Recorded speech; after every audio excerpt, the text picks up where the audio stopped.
इस्लाम में काश कहना मना है। रहमतुल्लाहि व बरकातुहू। नबी सल्लल्लाहु अलैहि वसल्लम ने फरमाया 4 चीज़ों में खुशबख्ती है। पहली, अच्छी बीवी। दूसरा, अच्छा पड़ोसी। तीसरा, कुशादा और खुला घर। चौथा, अच्छी सवारी। और 4 चीज़ों में बदबख्ती है। छोटा घर, बुरी बीवी, बुरी सवारी और बुरा हमसाया।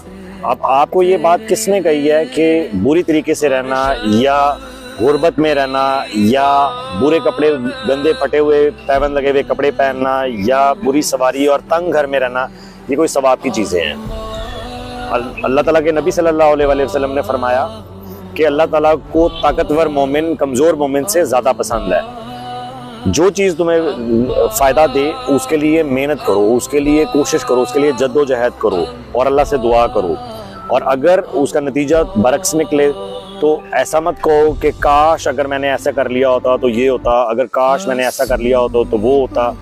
अल्लाह की तकदीर के ऊपर जो है वो राज़ी हो और अल्लाह हर चीज़ पर कादिर है। काश कहना शैतान के दरवाजे को खोलता है। तो अपने गोल्स को, अपने मिशंस को, अपने स्टैंडर्ड्स को हाई रखें और अल्लाह से दुआ करते रहें। इंशाअल्लाह ताला कामयाबी आपकी होगी।